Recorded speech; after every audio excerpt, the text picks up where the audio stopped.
The rumors were indeed true. A sequel to the 2006 darling of a game, Wii Sports, has come to Nintendo Switch, in the title, Nintendo Switch Sports.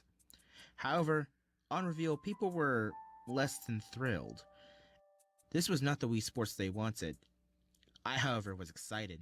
A new Wii Sports-like game? On the Switch? How could that not be cool? Nintendo released a global test fire of the game, and that experience alone sold me.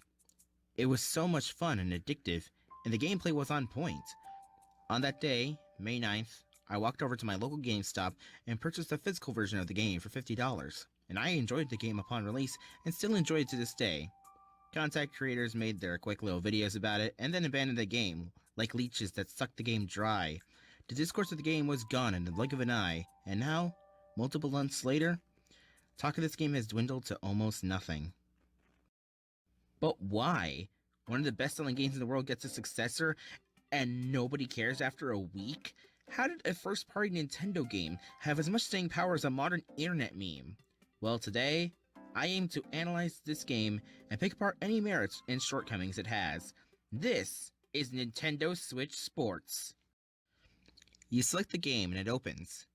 A clean, smooth animation plays as the nostalgic leitmotif plays.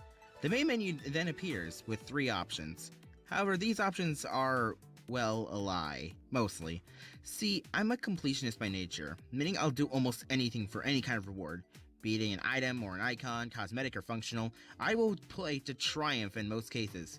But even as the bare minimum reward as a PNG is, if you want any incentive to play this game beyond the first hour, the main menu might look like this. Yep, one option. Play globally. That's where all the actual rewards are. But oddly enough, Play Locally is more robust. It has modes that are completely inaccessible in Play Globally. The choice is yours. Play for a purpose, or play the traditional sports game experience. Either way, you are missing out on something, but whatever, that's fine. The fact is that how you play and why you play is different from what you play. It is called Nintendo Switch Sports, after all. The sports are the main reason you play the game to begin with. There are 6 sports in the game.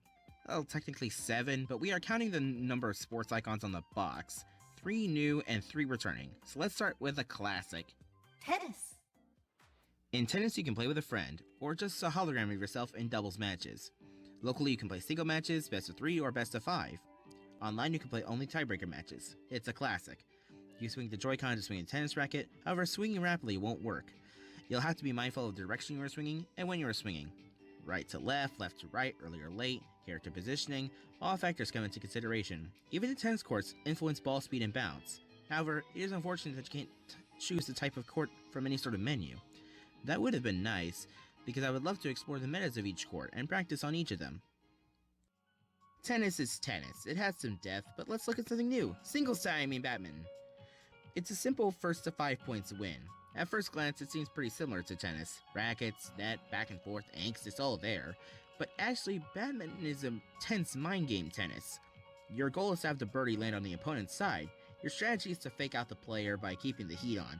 Constant aiming and drop shots, spiking the birdied combo, drop shotting to gain the advantage, all the while trying to get that overpowered super shot. Badminton keeps you on your feet, thinking and reading your opponent. It gets intense. But not as intense as literal sword fighting. Chambara is a one-on-one sword duel, best of 3. 2 people enter, 1 is going home soaking wet. This sport is interesting because it has 3 different playstyles. You have sword, which is the highest knockback, but that's all it has. Charged swords have less knockback, but you charge up a powerful attack when you guard successfully. A burst of energy that could win you the match. Master using it and you can have this W. But what's cooler than 1 sword? 2 swords! It's dangerous to go alone with only 1 sword, so why not 2? In all seriousness, it may look cooler, but it only charges a double sword slash, but this time just by existing, not guarding.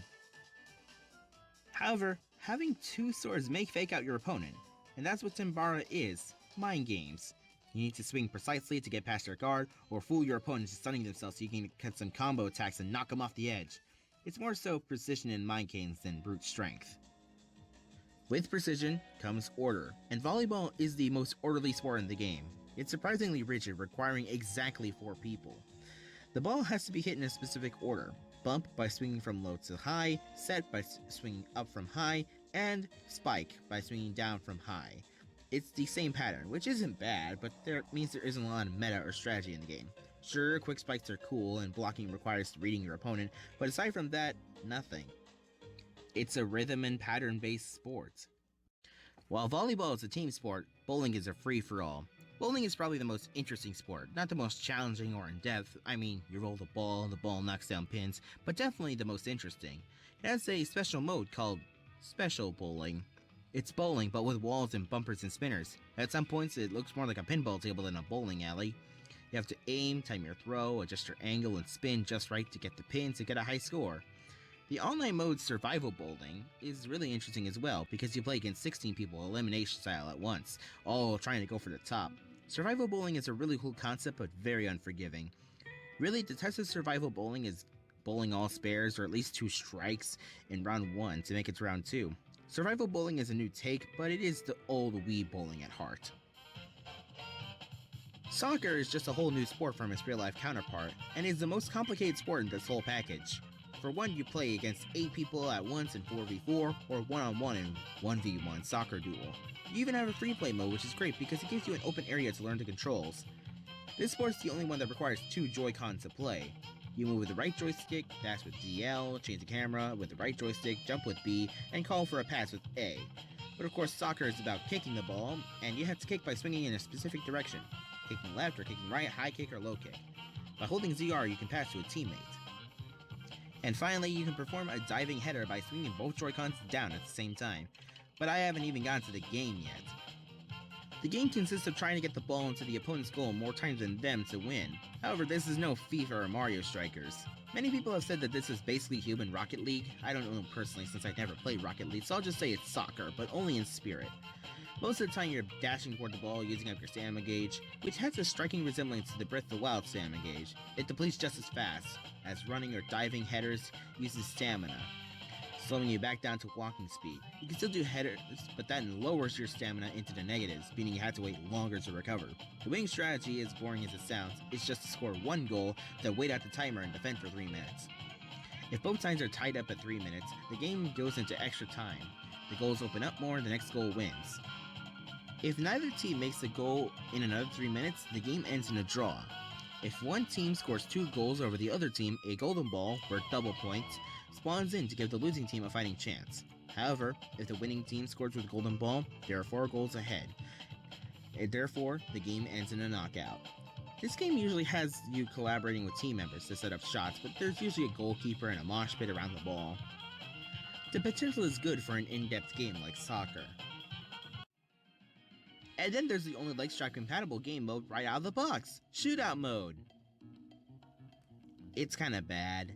It's basically a slow motion controlled rhythm game with your leg.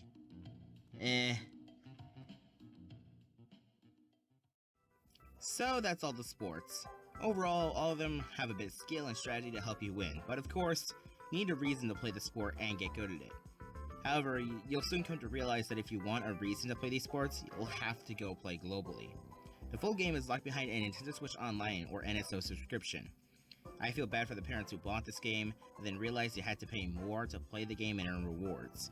The fact that you have to pay for an online subscription is probably the reason it costs $40 digitally. You'll need to cough up the extra $20 for the NSO subscription to even access the majority of the collectibles and participate in anything online based, but I'll get back to that later. When playing online, there are 2 systems in place to keep you coming back and improve. The first system is the Pro League. This is in place to incentivize you to keep improving at the different sports. After winning a couple of matches in one sport, you unlock the Pro League for that sport. It's a way to visualize your skills in a sport. For example, if you win enough games in tennis, your league rank will increase from E to E+, to D-, and so on, all the way up to A rank. If you lose these games, your meter will go down, and you may actually rank you down if you lose enough games. For instance, you could be in B tier for soccer, but after an unlucky stream of games, you could go down to B- tier. Therefore, you'll need to analyze your strategy and develop new ways to win, forcing you to look deeper into the sport. Honestly, I feel like it's a decent system. I find it to be similar to multiplayer versus in Mario Maker 2. However, Mario Maker 2 system, in my opinion, works better than Nintendo Switch Sports' does, purely because of incentive. If you rank up from C rank to B rank in Mario Maker, you unlock a new cosmetic in the form of an outfit, which is pretty cool. In Nintendo Switch Sports, you get nothing. Not even a title. And even in matchmaking doesn't pair you with similar levels half the time. I get paired up with A rank players, and in the very next game I'm surrounded by E ranks when I'm in C rank. The sports aren't deep enough to have winning metas and counters to those metas. I feel like that's a problem. Tiers don't really matter in matchmaking, and I know some people out there don't need a reward for climbing the ranks, but for the rest of us, there's really no reason other than pride to rank up, except for getting the Legend title for earning A rank in every sport, which is like if Mario Maker 2 only had the S+ rank suit and nothing else as a reward for multiplayer versus matches. Rewards in the game's progression need to act like breadcrumbs, leading you toward the loaf of bread that is the big prize at the end. It's just a nice feeling of payoff, getting from E to D as a stepping stone toward the big boy prize of A rank. It's a simple reward of progression. But if you want cosmetics, boy do they have cosmetics, as there's a second system in place, what I like to call the limited collection system. Every week there's a new series of cosmetics, usually with a specific theme. Stuff like swimsuits, and bowling, and femboys were all possible in past collections. The way that you earn these cosmetics is through a point system. Points are rewarded at the end of every game. The amount of points is the base point value, plus whatever special thing happened in the game, like you winning, or hitting the ball on the line, or deucing your opponent. You get 100 points, and you get one random reward from any available collection of your choosing. After getting all 12 rewards in a collection, you get the big prize, the thing that's advertised. The system is designed to keep players coming back week after week for new items and collectibles. It makes sense. However, I do think there are a couple glaring issues. First, there's no real benefit for being way better at a game than someone else.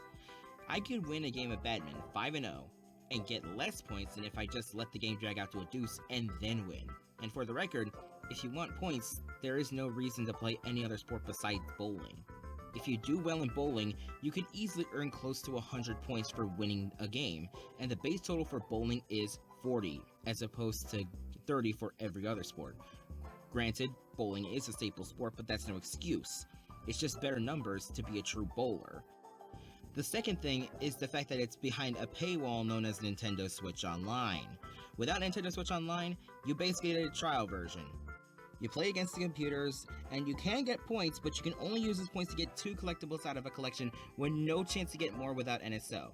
The fact that you play against computers means that you can't be in Pro League either, basically saying this game is incomplete without an NSO subscription. The system works for NSO users, but it's biased for one sport, and non-NSO users, Nintendo says it sucks to suck, because you need to pay an extra $20 for the right to actually unlock stuff in the game. But that's not the main reason I believe Nintendo Switch Sports is lacking content. It's missing a fundamental part of Wii Sports. No, it's not the lack of Mii's in the game because Mii's are cringe. I'm sorry, but it's true. But that's a story for another day. It's actually the training mode. The training mode offers something that base Wii Sports, and by extension, Nintendo Switch Sports doesn't have. A dedicated single-player mode. Most people remember the joys of Wii Sports, which came from people who normally didn't play video games, but aside from that, without the training mode, Wii Sports would have lacked replayability and rewards for getting better. But training mode added not just progression or accomplishment, it did something more than that. It gave the player an easier way to see the depth of these sports. Tennis isn't just swinging the racket, it's timing and direction of the swing. It's simple, but it made me realize tennis isn't just swinging the racket haphazardly. There's more to it, and that's why I sucked at the minigames when I was 5. Nintendo Switch Sports is the same way. I can see depth, but that's only because I'm already experienced with the game and that there's more to it. But there's no clear way for new players to see the intricacies of these sports, so they might not have any incentive to get better at the more complex sports such as soccer, and that's a real shame. Nintendo Switch Sports is the successor to Wii Sports, but without the training mode, it was crippled from day one. Wii Sports was something to strive for, while Switch Sports, when the online mode goes under, inevitably, what's gonna be left? A good game with great gameplay with no purpose to pursue greatness. A game with no goal, and it's sad. The gameplay is simple to understand, yet so deep. Spoko Square is such a rich and beautiful world with actual lore and reasonings for why things are. Why is this game so good yet so barren in the places where it matters? And that's the question I want to leave you with. They announced 2 major updates for the game on reveal, and maybe it'll fix everything I mentioned and even more, but on that fateful day, May 9th, 2022, this was the game in the box that I bought.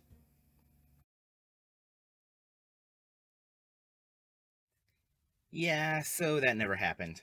I'll give you some perspective because I'm pretty sure you all went into the comments and called me out. I'm sorry for misleading you, but everything before this point was written many months ago. None of the major updates were yet, and I was still hopeful that the game could be great. But now, well, version 1.3 was the last major update, and everyone who ranked on the game when it released are maniacally laughing at us. I find the earlier part of the script to be a time capsule, the opinion of a person crystallized on paper, not knowing the future of this game. Well, the future happened, and now it's in the past. The updates came and went. And did those updates fix the game? Well, let's talk about them. On June 26, 2022, Nintendo released the Summer Leg Strap update. The update supposedly boasted many new things. The main attraction was the added leg strap compatibility to the actual soccer mode, but there was more, actually. More volleyball moves and new ranks. Ultimately quite a bit, but still kinda empty. Yeah, this is a weird way to control soccer. Okay, so first you put on the leg strap, upon which your choice of pants is brought into question. Long pants fine, short pants, maybe. It's uncomfortable for me at least. Anyway, you have the strap on, which might take you a bit of time to get properly adjusted.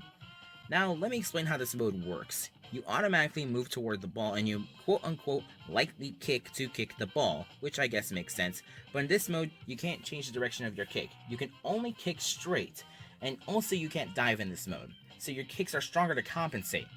Finally, you run by swinging your arms in a running motion. This, like all of this, doesn't feel correct. For one, you are standing in place. 2, you are running by moving your arms, though realistically you're just shaking the Joy-Con with your wrists, but importantly, not your legs. And finally, the game takes a second to realize you are kicking when you kick. It feels very unresponsive when you kick forward, so you know what I do? Besides not playing the mode, you know what I do? I do knee lifts. This is the best way to kick the ball, and it's very responsive. However, you know what this isn't? A kick. So you're standing there, standing up, doing one-leg knee lifts while rapidly moving your wrist and battling with the automatic movement, while most likely you're playing with 7 other people who are playing normally. When you look at it like that, you realize why most people aren't playing soccer with a leg strap accessory. It's a lot less strenuous on your body to just swing your arms occasionally. The auto movement is also really weird. It's a default movement option, and I think there are some kind of loose algorithm that makes you move to different positions depending on where the ball and other players are, but the game constantly switches the position and makes you run towards either target seemingly at random. Using the right stick allows you to move freely, but that also feels weird, because you're using the right stick and not the left. The left stick is used for movement in almost every other game. Ultimately, this mode is more gimmick than anything else in the game. They even added a whole new pro league for leg strap soccer, a pro league that I barely participate in. I found really no reason to participate in this new control scheme, as it seems so pointless from this perspective. Although, I'm relatively sure they added that mode so that people could stop questioning why you play soccer with your arms. Well, that was a fun rant. What else did they add? Well, they added new moves for volleyball, Rocket Serve and Slide Attack. Rocket Serve is a cooler, faster serve, and Slide Attack is genuinely an interesting way to get past a blocking opponent, so cool additions for volleyball. They added higher ranks, S rank and Infinity rank. I personally don't think they unlock anything. I think it might be for bragging rights. Neato. Probably never gonna get to S rank, much less Infinity rank, but cool for people who want to go further beyond. Passwords when playing with friends. Yep, they added this a couple months after the game released. And finally, after this update, I'm pretty sure they added point multipliers to sports and online mode, so you would be incentivized to play a specific sports to get more points, or just play random sports to get more points. So, overall, the update was kinda neat. There was a new mode that everyone wanted and nobody used, and quality of life stuff. I mean, I just wanted a training mode, but what do I know? So that was the summer update. Overall, cool. But what about the fall golf update? On November 28th, 2022, they added golf. Oh, and lamplight. Oh, thank God. So yeah, golf is a thing. It's a sport. They added 21 holes from the Wii Sports series and made 0 new holes. And they postponed this update. Amazing. So, golf. It's golf. I really don't know what to talk about. You select your club, you swing backwards to gauge your power, you swing forwards to shoot. You can angle your shots by twisting the Joy-Con, and you try to get your ball in the hole in the fewest number of shots, and you try not to shoot out of bounds, into sand, or dunked in water. There's a number called par, specific to each hole, and you have to get your ball in the hole in a small amount of strokes so you don't go over par. Golf in a nutshell. They have survival golf online, where it's like survival polling, but with 8 players. You play good until you win and get a good chunk of points, you get new golf clubs from the rewards, and that's it. That was the last update for Nintendo Switch Sports, the Swan Song, or I guess in this case, Chicken Whimper. I'm not saying that golf itself is bad, it's a classic sport that deserves to be in this collection, but that's not the point. It's not the sport, it's the meaning behind the inclusion. Golf was it. That was the end of the game. No more major updates. Past Me was hopeful. With enough time, this game that was shunned at release could be great because he was having fun. It could have been more than Wii Sports and Wii Sports Resort, or at least it could have had something else to offer. Or even be the Wii Sports of the Switch, fun for everyone, young and old, single player or multiplayer. But it feels like nothing. It's so clean and sterile, it's hard to criticize. It's like a perfectly white and furnished room. It's polished, it's safe, it has a table and some chairs, and it functions as a room perfectly. But there's nothing here to talk about. I feel like the best way to describe the difference between this game and Wii Sports is the announcer's voice. Nintendo Switch Sports has a soft-spoken female announcer, perfectly serviceable. But Wii Sports had a louder, clearer, and more, gusto-filled announcer. Sounds like someone who was enthusiastic about that strike you pull off, or that chip-in you performed. Chip-in! Nintendo Switch Sports could have had a more grounded world, and more enthusiasm, and more challenges, instead of just playing the same old sports with CPUs or online players. The only reason to play the game outside of raising ranks is getting costumes, and I love dressing up as much as the next guy, but it gets boring after the 50-second new costume set. I hate this. It could have been good. It could have been great, even. I wanted that Nintendo Switch Sports magic to kick in, but Nintendo never performed the magic trick to begin with. They never pulled the rabbit out of the hat, and I'm just left holding the box.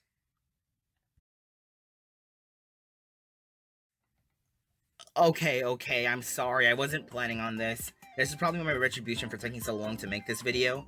But on February 28th, 2023, another update came out, 1.4. Although this doesn't have an official name, I'm dubbing this the Golden Update, for a few reasons. For one, they added new cosmetics for playing the game in local play. Not as many as online play, but hey, they made local play have a purpose. You can unlock rookie and gold outfits for performing certain requirements, which are playing the sport enough times and performing well in the sport respectively. Secondly, they added crowns for getting A rank in different sports. Actual incentive. Amazing, that's what I wanted! The crowns are now the stepping stones for the Legend title. And finally, if you complete all the available collections within a given week, you get a chance to complete a reissue collection once per week, which is pretty cool. I never thought this game would get more updates after the golf updates. I mean, obviously, this video tried to end twice now. But as the final update for Nintendo Switch Sports, I think I kinda got what I wanted a year ago. And with that golden update, I think the story of Nintendo Switch Sports is over. And now I can say my final true thoughts on this roller coaster of a video game review. Nintendo Switch Sports was a disappointing game when it launched. The summer update added some depth to some sports, the golf update added golf, and the 1.4 update added much needed incentive to play the game longer. So after all that, after this year of ups and downs for a game I was holding out for a game that was abandoned and forgotten after a week by everyone with a smidgen of online presence, I'd say this is a decent game for anyone who has a wish for a Wii Sports-like game. It's not perfect, it's not going to turn heads, and maybe Wii Sports is better, but I had fun with it. At the end of the day, I think that's all that really matters.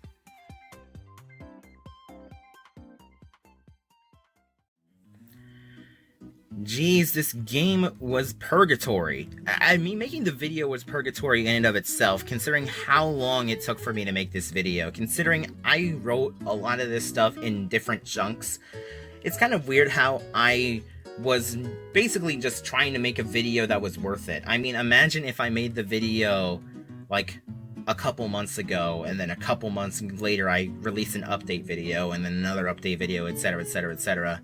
That could have been a weird time to just like, okay, well, here's Nintendo Switch Sports. I swear I'm working on other videos, guys, I swear. Yeah, this video took a long time to come out. Although, I've had some perspective. At the beginning, I was very hopeful. In the middle, I was kind of disappointed. And at the end, I felt like we've reached a type of equilibrium when it comes to gaming as a whole. Like, I understand Wii Sports and Nintendo Switch Sports even more now.